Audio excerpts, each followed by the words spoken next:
প্রশ্নটা হচ্ছে মৃত মানুষকে কি বাঁচানো যায়? হ্যাঁ যায়, সঙ্গে সঙ্গে হলে। কিভাবে বাঁচাবো স্যার? পৃথিবীর প্রত্যেকটা প্রথম বিশ্বের দেশ তাদের পাড়ার মোড়ে মোড়ে, রাস্তার মোড়ে মোড়ে এই সিপিআর কিভাবে করতে হয় সেটা শেখাচ্ছে, বাচ্চাদেরকে শেখাচ্ছে। আমরা কি পারি না এটা শিখতে? আমরা যদি শিখে যেতে পারি, বহু মানুষের প্রাণ আমরা বাঁচিয়ে ফেলবো। দুঃখজনক হলেও সত্যি, আমরা এমবিবিএস শিক্ষাতেও কিন্তু সিপিআর ভালোভাবে শিখিনি। কি করব সিপিআরে? আমি এই ছোট্ট বাচ্চাটিকে খুব ধন্যবাদ দেব, ও আমার কাছ থেকে পরে প্রাইজ পাবে। এই বাচ্চাটির উপর আমি একটু করে দেখাই। ধরুন, তুই শুয়ে পড় বাবা, একবার শুয়ে পড়, শুয়ে পড়। দেখুন আমরা কি করব। যদি আমি দেখি যে রাস্তার পাশে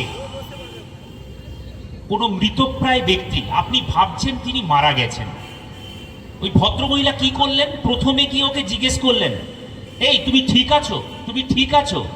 দেখা গেল কেউ মদ খেয়ে মাতাল হয়ে পড়ে আছে, আপনি তাকে মৃত ভেবে তার উপর সিপিআর করে দিলেন। সেটা যাতে না হয় সেই জন্য তাকে জিজ্ঞেস করুন, বেঁচে আছো, কি হয়েছে, কি অসুবিধা আছে? সে যদি রেসপন্ড করে তাহলে কিন্তু সিপিআর করার দরকার নেই। সে যদি রেসপন্ড না করে তখন আপনি দেখুন নাকের কাছে আঙুলটা নিয়ে গিয়ে শ্বাস নিচ্ছে, তো শ্বাস নিচ্ছে না ধরুন। এবার আপনি দেখুন বুকের কাছে, বুকটা কি ধুকপুক করছে? ধরুন করছে না। তাহলে দুটো জিনিস আপনি দেখলেন, এক হচ্ছে বুক ধুকপুক করছে কিনা, আর নাকের কাছে আমরা দেখলাম হাওয়া নিচ্ছে কিনা, শ্বাস প্রশ্বাস নিচ্ছে কিনা। চিকিৎসকেরা আমরা আরেকটা জিনিস করি, দেখবেন আমাদের দুটো আঙুল খুব কমনলি সেট করে চলে যায় একদম এই গলার এইখানটায়, এই জায়গায়। আমরা কি দেখি? আসলে আমরা দেখি রক্ত সঞ্চালন আছে কিনা। আমরা দেখি রক্ত সঞ্চালন থাকলে এখানে একটি ধমনী আছে, সেটা ধুকপুক ধুকপুক ধুকপুক করবে, এই হার্টের স্পন্দনের সঙ্গে সেটা ধুকপুক করবে। আমরা দেখি যে এই জায়গায় সেই ধমনী ভেতর দিয়ে রক্ত সঞ্চালিত হচ্ছে কিনা। যদি না হয় তাহলে বুঝতে হবে পেশেন্ট কিন্তু মারা যাচ্ছে বা মারা গেছে। কি করব সঙ্গে সঙ্গে?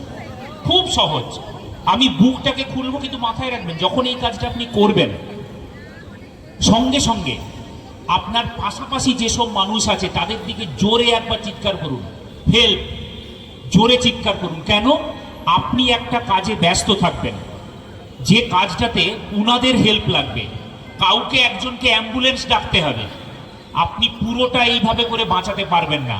সেই জন্য সবার আগে যেটা দরকার, ইমিডিয়েট চিৎকার করুন, হেল্প, বা কেউ আসুন বাঁচান।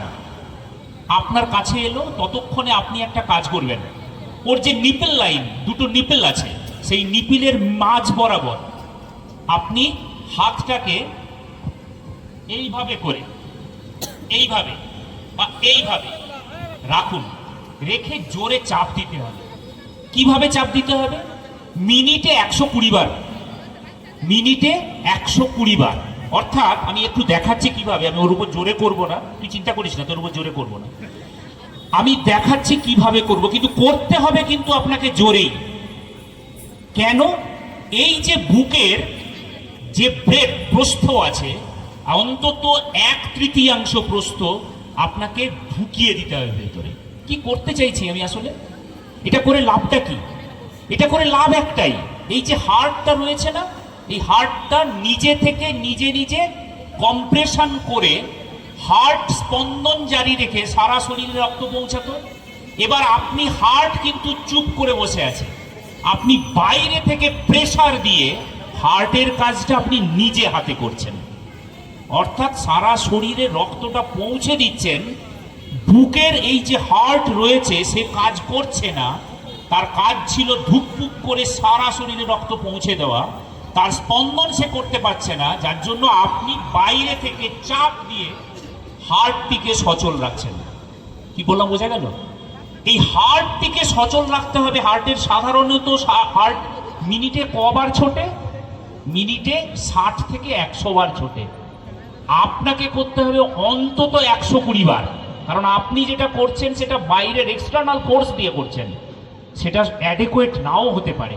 ফলে আপনি করলেন, হয়তো লোক দেখানো হয়ে গেল, বাকি লোকজন বাহবা দিল, বাহ ডাক্তারবাবু একটা কিছু করছে, কিন্তু তাতে কাজ হবে না। বাচ্চাটিকে বাঁচাতে গেলে বা যে মানুষটি আপনার সামনে মারা যাচ্ছে তাকে বাঁচাতে গেলে আপনাকে 120 বার, মিনিটে 120 বার, সহজ রাস্তা, সেকেন্ডে 2 বার। আমি কিভাবে চাপ দেবো একটু দেখে নিন।